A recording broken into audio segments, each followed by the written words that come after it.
জীৱনৰ সত্যতা কি চাব হা। 40 বছৰ বয়সত এজন পুৰুষ কাম কৰি থাকোঁতে 2 তলা বিল্ডিঙৰ ওপৰৰ পৰা পৰি গ'ল তলত পৰি যোৱাৰ লগে লগে তেওঁৰ কামিহাড় ভাঙিলে, ৰাজহাড় ভাঙিলে, তেওঁৰ এই ভৰিৰ নাৰ্ভ ছিষ্টেম বেয়া হৈ গ'ল, নাভিৰ তলৰ অংশ পেৰালাইচিছ হৈ গ'ল। 2-3 বছৰলৈকে তেওঁৰ চিকিৎসা চলি থাকিলে। 2-3 বছৰ অন্তত গম পোৱা গ'ল যে তেওঁৰ এই বেমাৰটো ভাল নহয়। বহুত চেষ্টা কৰিলে, বহুত ডাঙৰ ডাঙৰ ডক্তৰক দেখুৱালে, ঘৰৰ পৰিয়ালে, কিন্তু তেওঁৰ এই বেমাৰ ভাল নহ'ল, ভাল হোৱা নাই। তাৰ পৰাই আৰম্ভ হৈ গ'ল আচল সত্যটো, যে তেওঁৰ বেমাৰ ভাল নহ'ব বুলি সকলোৱে গম পালে, পত্নী গম পালে, পৰিয়ালৰ আত্মীয় কুটুমে গম পালে।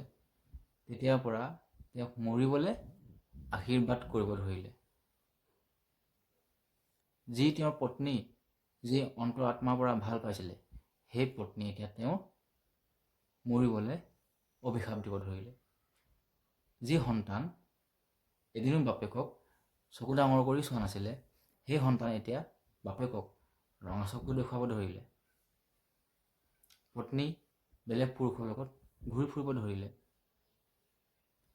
যি পুৰুষে নিজৰ পৰিয়াল চম্ভালিবৰ কাৰণে ইমান ডাঙৰ এটা সংকটত পৰি তেওঁৰ এনেকুৱা সেই অৱস্থা হ'বলগীয়া হ'ল, এতিয়া সেই পুৰুষজন পত্নী পৰিয়ালৰ কাৰণে এতিয়া বোজা হৈ ধৰিলে।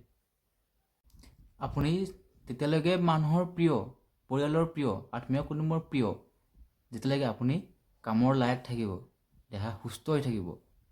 যেতিয়া আপুনি কামৰ লায়ক নহ'ব, আপোনাৰ ঘৰৰ পৰিয়াল লাত মাৰি দিব। এয়াই আজিৰ বাস্তৱ। আপোনাৰ মিতিৰ কুটুম আপোনাৰ শ্ৰাদ্ধ পাতিবৰ কাৰণে ৰেডি হৈ থাকিব। সেইকাৰণে সুস্বাস্থ্য হৈ থাকক।